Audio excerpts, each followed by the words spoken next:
Bienvenidos al cierre del dólar en Colombia. Soy Daniel Támara Duarte y me agrada estar con ustedes para entregarles toda la información sobre las monedas y los mercados del mundo. Les cuento que a esta hora el dólar en Colombia ya cerró operaciones y vamos a observar cómo se comportó durante la sesión.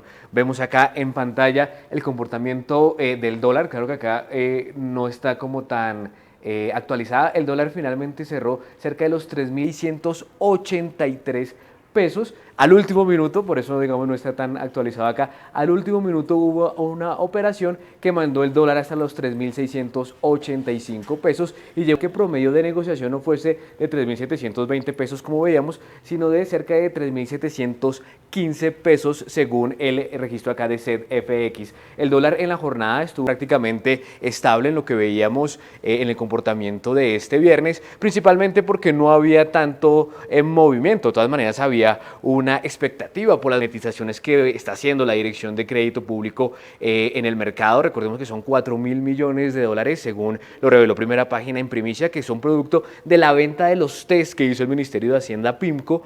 En el marco de esta operación, el gobierno recibió cerca de 5.000 millones de dólares en divisa extranjera y el resto lo recibió en pesos colombianos por el equivalente a 3,8 billones de pesos. Lo que hay que tener en cuenta que ya las cifras actualizadas, como decíamos, 3.685,1 pesos el cierre de hoy y 3.715 pesos el promedio de negociación. Como decimos, el dólar tenía una tendencia a la baja este día no tan fuerte. De hecho, la tasa representativa del mercado podría ser superior a la del miércoles anterior, pero al último minuto solamente alguna operación que podría estar relacionada con las monetizaciones de crédito público, producto de lo que mencionábamos, la venta de los test a PIMCO, pues el dólar se fue abajo a 3.685 pesos, que también marca el nivel mínimo del año. Se ha presentado un nivel parecido en el primer semestre de este año, también de 3.685 pesos, que había marcado ese mínimo para este año. Bueno, vamos con más información y les cuento que la plaza superó el viernes por primera vez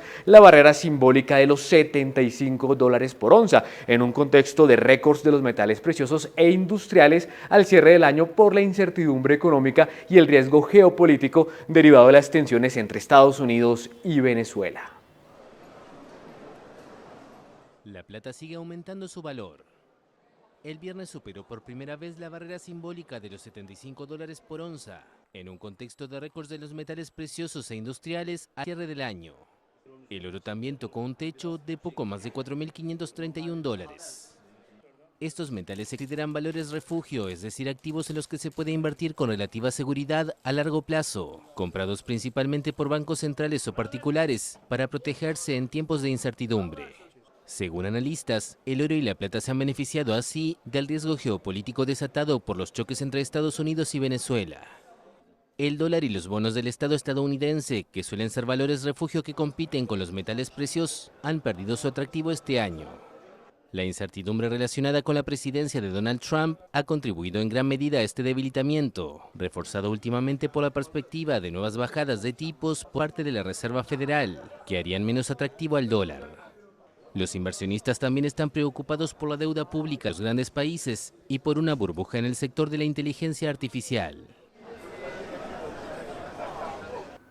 En el plano internacional, el dólar se comportó de la siguiente manera frente a sus pares según el índice DXY. Acá vemos en la pantalla que el movimiento fue leve, un crecimiento de 0,12%, llevando este índice a los 98,07 puntos. Según podemos ver acá abajo en la gráfica, sigue esa pequeña tendencia al alza luego de una fuerte caída registrada sobre todo desde comienzos de diciembre, pero viene repuntando levemente, llega acercándose a esa barrera simbólica de los 100 puntos. Seguramente podría alcanzarlos en las siguientes jornadas, pero por ahora pues lo que registra en el acumulado del mes es una fuerte caída con una leve tendencia al alza en el margen. Les cuento también que el rendimiento del bono del Tesoro de los Estados Unidos a 10 años mostró pocos cambios este viernes. En una jornada marcada por el regreso de los operadores tras las vacaciones de Navidad, el movimiento se dio al cierre de una semana con datos económicos sólidos en Estados Unidos, lo que llevó al mercado a mantener una postura cautelosa sin grandes ajustes en los precios de la deuda de referencia. Datos económicos siguen en el foco del mercado. Los inversionistas continuaron analizando las cifras más recientes de la economía. El Departamento de Trabajo Trabajo informó que las solicitudes iniciales de desempleo bajaron a 214.000 en la semana pasada que terminó el 20 de diciembre, un nivel inferior a lo esperado y 10.000 menos que la semana previa. A esto se suma el reporte del mercado de comercio que mostró que la economía estadounidense creció 4,3% en el primer trimestre de este año, su mayor ritmo en 2 años. Los analistas señalan que con un crecimiento y una inflación en esos niveles es poco probable que los rendimientos del bono a 10 años registren caídas importantes en el corto plazo. Acá vamos con los bonos del Tesoro, sobre todo la referencia a 10 años, que lo que está mostrando efectivamente es una relativa estabilización en niveles inferiores al 4,25%. De hecho, este viernes solamente subió un 0,007, es decir, prácticamente estable, y se ubica en niveles de 4,14%, de todas maneras lejos de ese 4,5% que en algún momento se vio, pero también por encima del por ciento, que sigue siendo un nivel relativamente alto y que impacta la deuda pública también en Colombia.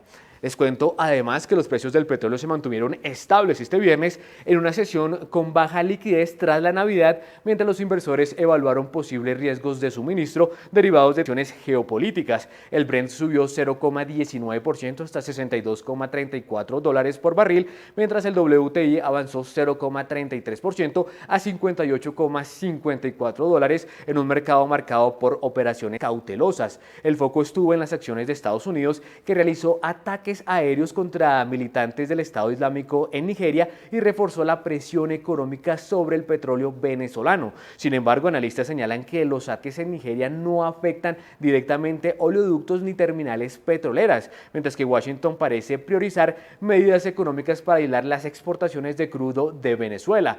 Pese a los riesgos geopolíticos, el petróleo se encamina a su mayor caída anual desde 2020 ante el aumento de la producción de la OPEP+ y de países no miembros, que apunta a un mercado en exceso de oferta para el próximo año. Los inversores también siguen de cerca los eventuales avances en el proceso de paz entre Rusia y Ucrania, ya que el acuerdo podría derivar en el levantamiento de sanciones y modificar el balance futuro del mercado petrolero. Bajo este contexto, así se comporta el petróleo a esta hora.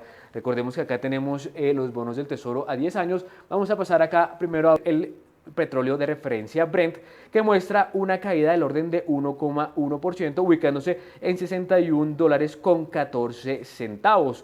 Recordemos que pues este comportamiento del Brent es ligeramente estable, sobre todo en los últimos meses, pero recordemos que viene de una fuerte caída en el primer semestre de este año. Ahora pasemos a revisar cómo se comporta el petróleo WTI. Ese también presentó una caída este viernes de 1,9%, llegando a los $57,24, al igual que el Brent. La mayor caída se registró en el primer semestre de este año. Ya los últimos datos, si bien hay algunas volatilidades hacia arriba, hacia abajo, pues se ha mantenido relativamente estable en los recientes meses. También les cuento que el presidente de los Estados Unidos, Donald Trump, dijo el jueves que sus fuerzas llevaron a cabo poderosos y mortales ataques contra miembros del grupo yihadista Estado Islámico en Nigeria, cuyo gobierno indicó el viernes que había proporcionado información a Washington.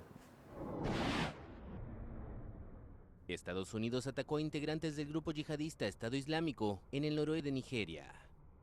Así lo aseguró el presidente Donald Trump, quien calificó los bombardeos como poderosos y mortales. El mandatario había advertido en noviembre que los cristianos enfrentaban allí una amenaza existencial, equivalente a un genocidio. Las autoridades proporcionaron pocos detalles de esta operación, y no estaba claro cuántas personas murieron. El Ministerio de Relaciones Exteriores del país africano dijo que las autoridades continúan comprometidas en una cooperación de seguridad estructurada con socios internacionales, incluido Estados Unidos. Analistas independientes y el gobierno de Nigeria rechazan que se encasille la violencia que vive el país en un marco de persecución religiosa, una narrativa promovida por la derecha cristiana en Estados Unidos y Europa. Este año Washington volvió a incluir a Nigeria en la lista de países de especial preocupación en materia de libertad religiosa y ha restringido la emisión de visados a los nigerianos.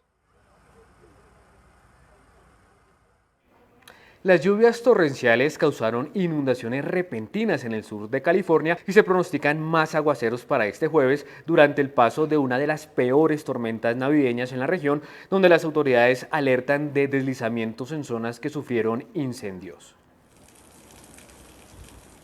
Lluvias torrenciales causaron inundaciones repentinas en el sur de California y se pronostican más aguaceros para el jueves, durante el paso de una de las peores tormentas navideñas en la región, donde las autoridades alertan de deslizamientos en zonas que sufrieron incendios. Impulsada por un río atmosférico conocido como Expreso Piña, transporta humedad abundante desde Hawái hacia la costa oeste. La tormenta podría descargar el equivalente a varios meses de lluvia en los próximos días. Las autoridades alertaron sobre todo de inundaciones repentinas, con riesgo de arrastre de escombros, especialmente en zonas donde los incendios forestales han destruido la vegetación y debilitado los suelos. Las autoridades declararon el estado de emergencia en varios condados, incluido Los Ángeles. El miércoles se registraron lluvias intensas que provocaron inundaciones y flujos de escombros. Medios locales informaron de al menos 3 muertos en incidentes relacionados con la tormenta. En el condado de San Bernardino había personas atrapadas en sus casas y vehículos. Bajo alerta especial estaban las regiones de Pacific Palisades y Malibú, en la costa, que intentan recuperarse tras ser arrasadas por los letales incendios de enero.